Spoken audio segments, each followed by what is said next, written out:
তো ঘুম থেকে উঠেই মেয়েদের কাজ শুরু, দেখতে পাচ্ছেন মানে প্রত্যেকটা সাংসারিক মেয়েদের কাজ মানে ঘর গুছানো, এটা গুছাতেই হবে, কোনো কথা নেই যে প্রতিদিন একই কাজ দেখতেই পাচ্ছেন। বিছানা গুছাচ্ছি।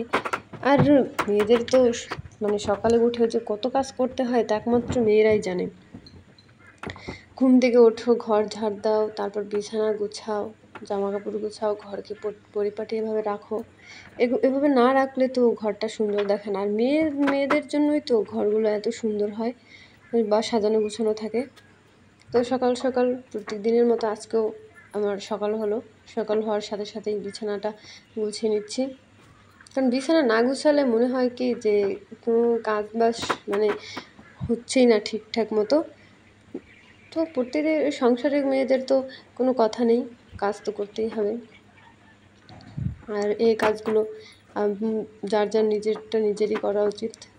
আর নিজেরটা নিজে কাজ করা কিন্তু অনেক ভালো, স্বাস্থ্যের পক্ষেও অনেক ভালো। তো আমি এখন বিছানা গুছাচ্ছি। এবার জামা কাপড়গুলো গুছাতে হবে, কারণ এই জামা কাপড়গুলো এত এলোমেলো করে রেখেছে মানে ধারণার বাইরে। আর ছেলেরা তো সব এলোমেলো করেই রাখে, কোনো গুছানোর কোনো মানে কাজই নেই, গুছাতেই জানে না এরা শুধু পারে তর্ক করতে। কাজের নামে ঠান্ডা শুধু তর্ক করতে পারে। সব কিছু এখন আস্তে আস্তে করে পরিপাটি করে নিচ্ছি। তো এরপর আবার ভাবতে হবে যে সকালে কি খাওয়া যায়, কারণ সকালের খাবারটা তো অনেক জরুরি। তো তারপরেই তো সকালের খাবারের জন্য রেডি করতেছি। এখন ভাবতেছি যে কি করব। এখন একা বাসায় কি আর রান্না করা যায়, তো ভাবলাম যে একটু নুডলস তৈরি করে খাই। তো এই নুডলসটা সত্যি খেতে অসাধারণ অতুলনীয়। তো এই নুডলসটা আমি এর আগে কখনো খাইনি, এবারে প্রথম খেলাম। আর এত টেস্টি, এত মজাদার মিস্টার ম্যাগি করেন মিক্স।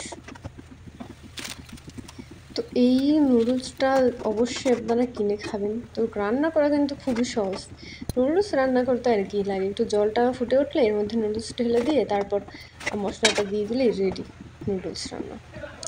তো এরপর নুডলসটা টেনে আসলো। এখন এই নুডলসটা দিয়ে আমার ব্রেকফাস্ট সেরে নিব। তো এখন খেতে এখন চলুন খাওয়া যাক।